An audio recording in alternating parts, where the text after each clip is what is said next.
ಇಂದಿನ ವಿಡಿಯೋ ಹನುಮಂತನ ಗುಣಗಳ ಬಗ್ಗೆ. ಹನುಮಂತನಿಂದ ನಾವು ಏನು ಕಲಿಯಬಹುದು? ಇಡೀ ರಾಮಾಯಣದಲ್ಲಿ ಹನುಮಂತನು ಪ್ರಮುಖ ಪಾತ್ರ ವಹಿಸುತ್ತಾನೆ. ಶಿವನ ಅವತಾರ ಎಂದು ಹೇಳಲಾಗುವ ಹನುಮಂತನು ದೇವಿ ಅಂಜನಾ ಮತ್ತು ವಾನರ ರಾಜ ಕೇಸರಿ ದಂಪತಿಗಳಿಗೆ ಜನಿಸಿದನು. ಶ್ರೀರಾಮನನ್ನು ಭೇಟಿಯಾಗುವ ಮೊದಲು ಹನುಮಂತನು ಸುಗ್ರೀವನ ಸಲಹೆಗಾರನಾಗಿದ್ದನು. ಹನುಮಂತನು ಜಾಂಬವಂತನಿಂದ ಬೆಳೆದನು. ಜಾಂಬವಂತನು ಹನುಮಂತನಿಗೆ ಎಲ್ಲ ಶಾಸ್ತ್ರಗಳು, ವಿದ್ಯೆಗಳನ್ನು ಕಲಿಸಿದನು ಮತ್ತು ಹನುಮಂತನ ನಿಜವಾದ ಶಕ್ತಿಗಳನ್ನು ನೆನಪಿಸಿದನು. ರಾಮಾಯಣದಲ್ಲಿ ಎಲ್ಲರಿಗೂ ಆನಂದ ನೀಡಿದವನು ಹನುಮಂತ. ಲಂಕೆಯಲ್ಲಿ ದೇವಿ ಸೀತೆಯನ್ನು ಹುಡುಕುವಲ್ಲಿ ಹನುಮಂತನು ರಾಮನಿಗೆ ಸಹಾಯ ಮಾಡಿದನು. ಸೀತೆಯನ್ನು ರಾಮನು ರಾವಣನಿಂದ ರಕ್ಷಿಸುತ್ತಾನೆ ಎಂದು ಹನುಮಂತನು ಭರವಸೆ ನೀಡಿದನು.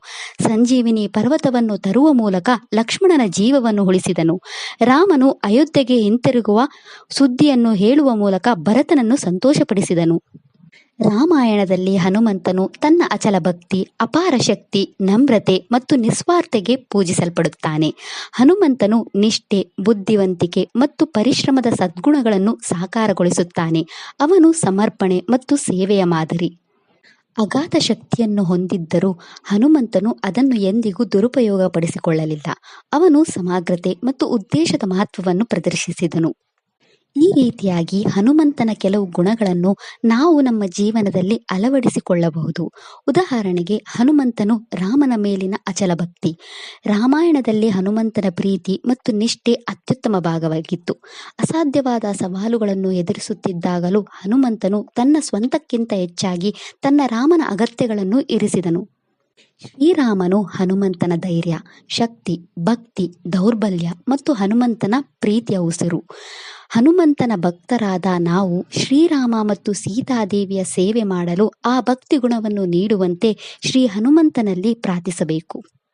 ಹನುಮಂತನ ಎರಡನೇ ಗುಣವೆಂದರೆ ಅವನ ಅಗಾಧ ಶಕ್ತಿ. ಹನುಮಂತನು ಅಷ್ಟಸಿದ್ಧಿಗಳಿಂದ ಆಶೀರ್ವಾದಿಸಲ್ಪಟ್ಟಿದನೆಂದು ನಮಗೆಲ್ಲರಿಗೂ ತಿಳಿದಿದೆ. ಅವನು ದೈಹಿಕವಾಗಿ ಮತ್ತು ಮಾನಸಿಕವಾಗಿ ಬಲಶಾಲಿ. ರಾಮಾಯಣದಲ್ಲಿ ಹನುಮಂತನ ದೈಹಿಕ ಪರಿಕ್ರಮವು ಅಪ್ರತಿಮವಾಗಿತ್ತು. ಅವನು ತನ್ನ ಶಕ್ತಿಯನ್ನು ತನ್ನ ವೈಯಕ್ತಿಕ ಲಾಭಕ್ಕಾಗಿ ಅಲ್ಲ, ಬದಲಾಗಿ ಇತರರ ಪ್ರಯೋಜನಕ್ಕಾಗಿ, ವಿಶೇಷವಾಗಿ ಭಗವಾನ್ ರಾಮನ ಸೇವೆಯಲ್ಲಿ ಬಳಸಿದನು. ನಮ್ಮ ಸ್ವಂತ ಜೀವನದ ಸಮಸ್ಯೆಗಳು, ನಮ್ಮ ಜೀವನದ ಹೋರಾಟಗಳು ಮತ್ತು ನಮ್ಮ ಭಯಗಳನ್ನು ಎದುರಿಸಲು ನಮಗೆ ಶಕ್ತಿಯನ್ನು ಒದಗಿಸುವಂತೆ ನಾವು ಹನುಮಂತನನ್ನು ಕೇಳಿಕೊಳ್ಳಬೇಕು. ಹನುಮಂತನ ಮೂರನೆಯ ಗುಣವೆಂದರೆ ಅವನ ನಮ್ರತೆ. ಹನುಮಂತನು ಅಪಾರ ಶಕ್ತಿ ಮತ್ತು ಸಾಮರ್ಥ್ಯಗಳಿಂದ ಆಶೀರ್ವಾದಿಸಲ್ಪಟ್ಟಿದ್ದರೂ ಹನುಮಂತನು ಎಲ್ಲರಿಗೂ ವಿನಮ್ರ ಮತ್ತು ನಿಸ್ವಾರ್ಥನಾಗಿದ್ದನು. ಅವನು ಎಂದಿಗೂ ತನ್ನ ಶಕ್ತಿಯನ್ನು ತೋರಿಸುವ ಯಾವುದೇ ಹೆಮ್ಮೆ ಅಥವಾ ಅಹಂಕಾರವನ್ನು ತೋರಿಸಲಿಲ್ಲ. ಅವನು ಎಂದಿಗೂ ತನ್ನ ಕಾರ್ಯಗಳಿಗೆ ಮನ್ನಣೆ ಮತ್ತು ಹೊಗಳಿಕೆಯನ್ನು ಬಯಸಲಿಲ್ಲ. ನಾವು ಯಾವಾಗಲೂ ಹನುಮಂತನನ್ನು ನಮ್ಮ ಹೃದಯವನ್ನು ಅದೇ ನಮ್ರತೆಯಿಂದ ತುಂಬಿಸಿ ನಮ್ಮ ಅಹಂಕಾರವನ್ನು ನಾಶ ಮಾಡಲು ಕೇಳಿಕೊಳ್ಳಬೇಕು. ಹನುಮಂತನ ನಾಲ್ಕನೇ ಗುಣವೆಂದರೆ ಅವನ ನಿಸ್ವಾರ್ಥತೆ. ರಾಮಾಯಣದಲ್ಲಿ ಹನುಮಂತನ ಕಾರ್ಯಗಳು ಯಾವಾಗಲೂ ಇತರರಿಗೆ ಸಹಾಯ ಮಾಡುವ ಮತ್ತು ರಾಮನ ಕಡೆಗೆ ತನ್ನ ಕರ್ತವ್ಯವನ್ನು ಪೂರೈಸುವ ಬಯಕೆಯಿಂದ ನಡೆಸಲ್ಪಡುತ್ತಿದ್ದವು.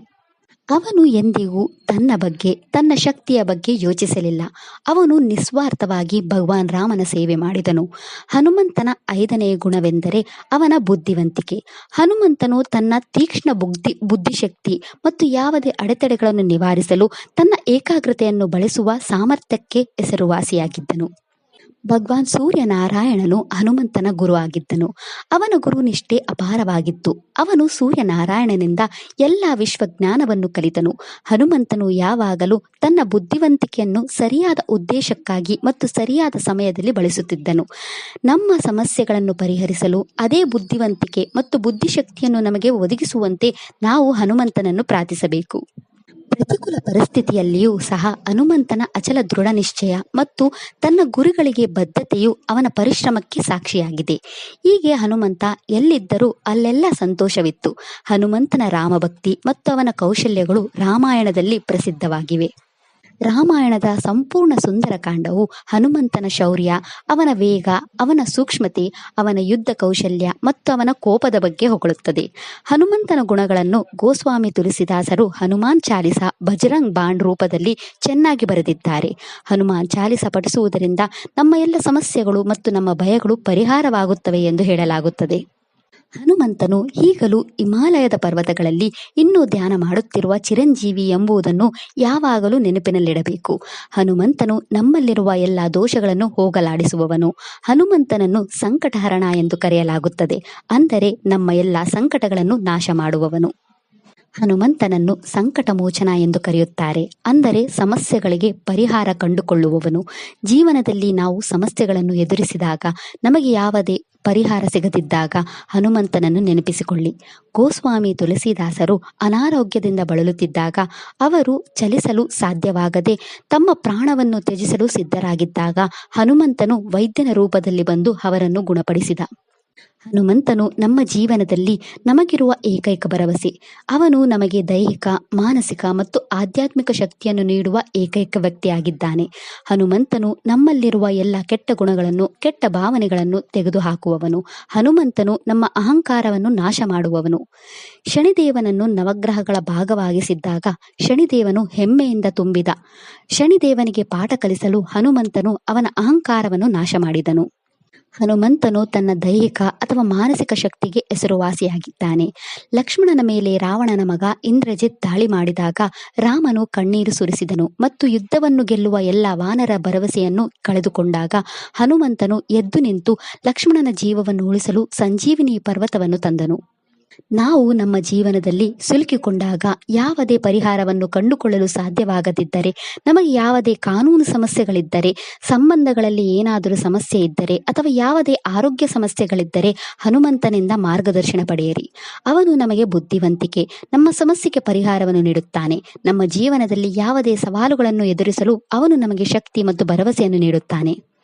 ನಮಗೆ ಭಯವಾದಾಗ, ಜೀವನದಲ್ಲಿ ಸರಿಯಾದ ನಿರ್ಧಾರ ತೆಗೆದುಕೊಳ್ಳಲು ಸಾಧ್ಯವಾಗದಿದ್ದಾಗ, ನಮ್ಮ ಜೀವನದಲ್ಲಿ ಯಾವುದೇ ಬೆಂಬಲ ಬೇಕಾದಾಗ, ಕೆಟ್ಟ ಕನಸುಗಳು ಎದುರಿಸಿದಾಗ ಹನುಮಾನ್ ಚಾಲಿಸವನ್ನು ಆಶ್ರಯಿಸಿ. ಹನುಮಾನ್ ಚಾಲಿಸದಲ್ಲಿ ಹನುಮಂತನ ಎಲ್ಲ ಶಕ್ತಿ ಇದೆ. ಅದು ನಮ್ಮನ್ನು ಎಲ್ಲಿಂದಲಾದರೂ ಯಾವುದೇ ಸಮಯದಲ್ಲಿ ರಕ್ಷಿಸಬಹುದು. ಹನುಮಾನ್ ಚಾಲೀಸವು ಸುರಕ್ಷಾ ಚಕ್ರದಂತೆ. ಅದು ನಮ್ಮನ್ನು ಎಲ್ಲ ನಕಾರಾತ್ಮಕತೆಗಳಿಂದ, ಮಾಟಮಂತ್ರದಿಂದ ಸುರಕ್ಷಿತವಾಗಿರಿಸುತ್ತದೆ ಮತ್ತು ಯಾವಾಗಲೂ ನಮ್ಮನ್ನು ರಕ್ಷಿಸುತ್ತದೆ. ಹನುಮಾನ್ ಚಾಲೀಸವನ್ನು ಓದುವ ಭಕ್ತರು ಶಾಂತಿ, ನಿರ್ಭಯ, ಧೈರ್ಯವನ್ನು ಅನುಭವಿಸುತ್ತಾರೆ ಮತ್ತು ಅವರ ಸುತ್ತಲೂ ಬಲವಾದ ರಕ್ಷಣೆಯನ್ನು ಅನುಭವಿಸುತ್ತಾರೆ. ಹನುಮಂತನು ಶನಿದೇವನನ್ನು ರಾವಣನಿಂದ ರಕ್ಷಿಸಿದರೆತ್ತ ಶನಿದೇವನು ತನ್ನ ಭಕ್ತರಿಗೆ ತೊಂದರೆ ಕೊಡುವುದಿಲ್ಲ ಎಂದು ಹನುಮಂತನಿಗೆ ವಾಗ್ದಾನ ಮಾಡಿದನು. ಶನಿ ಸಾಡೆ ಸಾತಿ, ಶನಿ ಮಹಾದಶ ಅಥವಾ ಶನಿ ದೋಷಗಳನ್ನು ಎದುರಿಸುತ್ತಿರುವವರು ಹನುಮಂತನನ್ನು ಪೂಜಿಸಲು ಪ್ರಾರಂಭಿಸಬೇಕು. ಪ್ರತಿ ಶನಿವಾರವೂ ಹನುಮಂತನ ದೇವಸ್ಥಾನಕ್ಕೆ ಭೇಟಿ ನೀಡಿ ಹನುಮಂತನನ್ನು ಪೂಜಿಸಬೇಕು. ಹನುಮಂತನಿಗೆ ಲಡ್ಡು ಅರ್ಪಿಸುವುದರಿಂದ ನಮ್ಮ ಜೀವನದಲ್ಲಿ ಎಲ್ಲ ಸಂತೋಷಗಳು ದೊರೆಯುತ್ತವೆ ಮತ್ತು ಅದು ಹನುಮಂತನನ್ನು ಸಂತೋಷಪಡಿಸುತ್ತದೆ. ಹನುಮಂತನಿಗೆ ಸಿಂಧೂರ ಅರ್ಪಿಸುವುದರಿಂದ ಹನುಮಂತನು ಸಂತೋಷಪಡಿಸುತ್ತಾನೆ ಮತ್ತು ರೋಗಗಳು, ಅಪಘಾತಗಳು, ದುಷ್ಟ ದೃಷ್ಟಿ, ನಕಾರಾತ್ಮಕತೆಗಳಿಂದ ನಮ್ಮನ್ನು ದೂರವಿಡುತ್ತಾನೆ. ಇದು ನಮಗೆ ದೀರ್ಘ ಮತ್ತು ಆರೋಗ್ಯಕರ ಜೀವನವನ್ನು ನೀಡುತ್ತದೆ. ಹನುಮಂತನ ಗದೆಯನ್ನು ವಜ್ರ ಎಂದು ಕರೆಯಲಾಗುತ್ತದೆ. ಹನುಮಂತನ ದೇವಾಲಯದಲ್ಲಿ ಗದೆಯನ್ನು ಅರ್ಪಿಸುವುದರಿಂದ ಧರ್ಮ ಮಾರ್ಗದಲ್ಲಿ ನಡೆಯಲು ಸಹಾಯವಾಗುತ್ತದೆ, ನಮ್ಮ ಶಕ್ತಿಯನ್ನು ಸುಧಾರಿಸುತ್ತದೆ, ಸಮಾಜದಲ್ಲಿ ನಮ್ಮ ಸ್ಥಾನ ಉತ್ತಮಗೊಳ್ಳುತ್ತದೆ, ದೈಹಿಕ ಮತ್ತು ಮಾನಸಿಕ ಶಕ್ತಿಯನ್ನು ನೀಡುತ್ತದೆ. ಇದು ನಮ್ಮ ಎಲ್ಲ ಭಯ, ಸೋಮಾರಿತನವನ್ನು ಹೋಗಲಾಡಿಸುತ್ತದೆ, ನಮ್ಮ ಶತ್ರುಗಳನ್ನು ಗೆಲ್ಲುತ್ತದೆ ಮತ್ತು ಹನುಮಂತನಿಂದ ಆಶೀರ್ವಾದಿಸಲ್ಪಡುತ್ತದೆ. ಇದಿಷ್ಟು ಹನುಮಂತನ ಶಕ್ತಿ ಮತ್ತು ಗುಣಗಳ ಕುರಿತು. ಜೈ ಶ್ರೀರಾಮ. ಈ ವಿಡಿಯೋ ಇಷ್ಟ ಆದರೆ ಲೈಕ್ ಮಾಡಿ, ಶೇರ್ ಮಾಡಿ ಮತ್ತು ಚಾನೆಲ್ ಸಪೋರ್ಟ್ ಮಾಡೋಕ್ಕೆ ಸಬ್ಸ್ಕ್ರೈಬ್ ಮಾಡಿ. ಧನ್ಯವಾದಗಳು.